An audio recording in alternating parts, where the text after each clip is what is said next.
Hanqaaquu warqee. Yeroo tokko qonnaan bulaa baay'ee hiyyeessa tokkotu jiraata ture. Hojii isaatiif if kennee galii argatuun waan isa barbaachisu hunda guuttata ture. Galgala gaarii tokko hojii isaarraa eega deebi'ee booda baay'ee beela'e. Halkan kana nyaata maaliin godhadha? Yeroo sanitti goojjoo isaa cinatti lukkuu takka arge. Lukkuttiin tun nyaata ajaa'ibaa naaf taati har'aaf. Xiqqoo carraaqqii godhuun qonnaan bulaan sun lukkittii san qabate.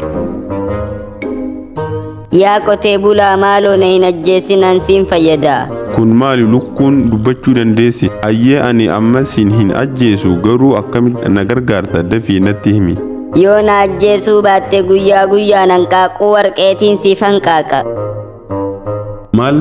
Hanqaaquu warqee saniifuu guyyaa guyyaan garuu akkamittiin si amana?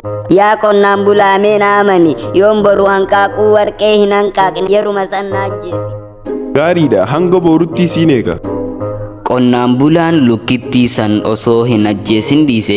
Borumtaa isaa ganama akkuma qotee bulaan hirriibaa ka'een hanqaaquu warqee hanqaaquu fi dhiisuu isii barbaaduuf gara lukkittiitti deeme. Yaa dhugaadha. Hanqaaquu warqee. Qotee bulaan kunis gammachuudhaan hanqaaquu warqee san fudhatee gurguruuf gara magaalaatti dhaqe. Karaa walakkaa dhaabbatee iyye. Hanqaaquu warqee gurgurtaaf hanqaaquun warqee tokko amma asitti gurguramaa jira. Hanqaaquu warqee gurgurtaaf hanqaaquun warqee tokko amma asitti gurguramaa jira. Dhuguma hanqaaquu warqeeti. Osoo hin turin namoonni naannoo isaatti walitti qabamanii hanqaaquu warqee san agaruuf ajaa'ibsiifatan. Lakkii tun tiyya. Anniin barbaada. Anniin barbaada natti gurgura. Isiin hundinuu teessanii hin yaaddoyna boruuta birateen isinii fidee dhufa. Qonnaan bulaan hanqaaquu warqee gatii gaariin gurgurate. Guyyaa itti aanutti yeroo hirriibaa ka'u hanqaaquun warqee kan biraa jiraachuu fi dhiisuu isaa laaluuf kallattiin kara lukkittiitti deeme.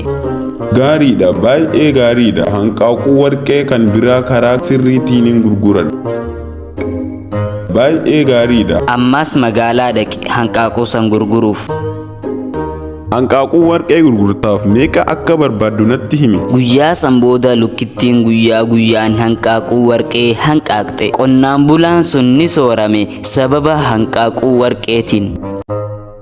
Maallaqa baay'ee qabaachuu ni barbaada. Hanqaaquu warqee tokko qofa kan kaa'amaa jiru. Guyyaa guyyaan eeguu na jibbisiise. Eegas itti yaade qonnaan bulaan sun isii qalachuuf murteesse. Lukkittii ajjeeseetiin albuuda warqee isiin garaa keessaa qabdu harkadhee qabeenya isii hunda hogguu takkatti harkatti galfadhe.